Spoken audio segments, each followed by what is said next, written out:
Members of the new Child Safety Task Force, they range from judges to pediatricians, even to foster parents. Every Wednesday at 8:25 a.m. sharp, school faculty as well as Peoria Police Department will escort the students from West Wing Park up through this trail, which is about a quarter of a mile long, until they get to West Wing Elementary School safely, which is right here behind me. Citizens for a Better Arizona gathered at the Capitol today and asked voters to make a judgment on whether two state officials should be reelected. En la ciudad de Mesa, los votantes darán sus votos para la primera destitución envolviendo un legislador estatal. Florida's been one of the states greatly affected by this citrus-killing disease. Un hombre que hizo su misión para imponer las leyes de Arizona contra los inmigrantes ilegales is Russell Pierce. AB 889 could be a way for some in California to catch a break. State-funded health care program Access has made its way to the state capitol. Coming up this evening on Cronkite News Watch. Rosemont mine violating groundwater. There's 5 consulates here in Arizona where Mexicans can go to get the help they need to get an ID. Hollis is not just any tattoo artist. He holds a record for his talent. The current Guinness World Record holder for most tattoos in 24 hours. I took it from Kat Von D on LA Inc. And his clients We're not dealing with bikers and thugs anymore and drug dealers. are also something to brag about. Professional baseball players, Emmett Smith's wife, judges, lawyers, soccer moms. Hollis has a tattoo shop in Phoenix, and nothing would bug him more than a new tax which could affect his business.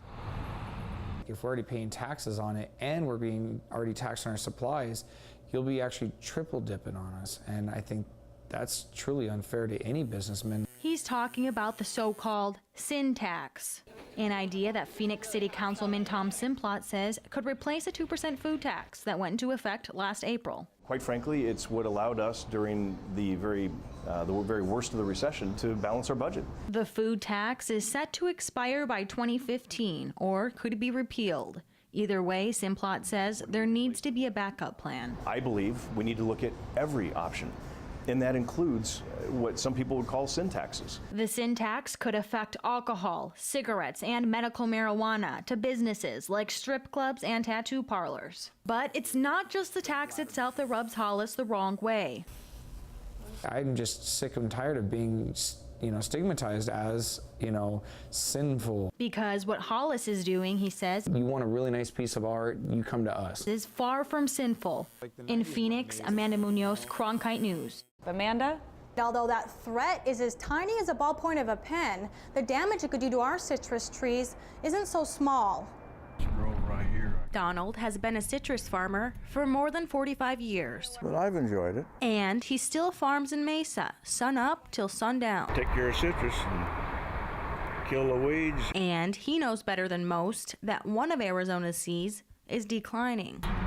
And there could be another potential threat to our precious fruit. It's equally damaging. John Saravetta says that a citrus-killing pest has recently been found in Arizona. In Nogales, Arizona, is that we've actually found the Asian citrus psyllid. Although the insect has been discovered in the cactus state, John says, we're lucky the fatal disease the bug carries has not. Citrus greening disease has not been detected in Arizona. According to the Associated Press, the bugs are likely a result of a lack of border inspections, and authorities were overly focused on terrorism after 9/11, leaving the crop inspections falling behind. We also rely very heavily on having the international border port inspections. And John assures us that they're doing their best to make sure the bugs are caught. We have about 10,000 of traps statewide. Between urban development, We've got more houses than we got people. and a potential tree-killing disease, Donald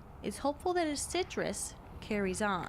Joining us live in our online bureau is reporter Amanda Munoz, who visited a popular Arizona city that has a large percentage of parents not vaccinating their children. Amanda, what can you tell us about the growing concern? Yeah, this popular Arizona city is Sedona, where a large number of parents are saying no to vaccines, and it's something that's dividing the town.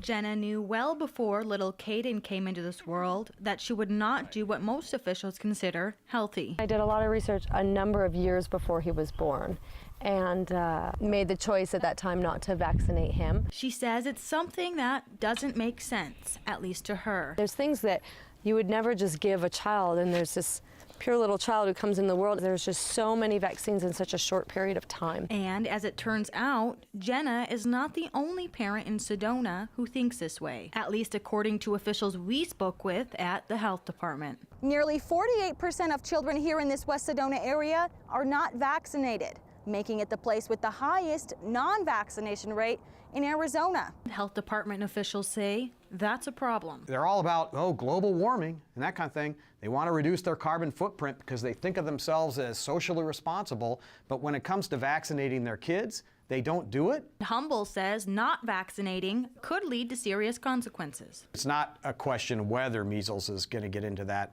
community, it's a matter of when. This Sedona mother of two says she's not taking any chances. I vaccinate my kids because of the kids that aren't vaccinated. And Carissa Maxwell says a lot of the Sedona residents are not being practical. And they're just going off of the group they're hanging out with. As for Jenna, And there might come a time later when he's a little older. I think it's good to wait and let their immune systems build. by the time her little one starts school, she might have a change of heart. Health officials say Mesa is the next highest area with nearly 31% of their kids not vaccinated, and say access to health care could play a major role in that area. Live in the online bureau, Amanda Munoz, Cronkite News.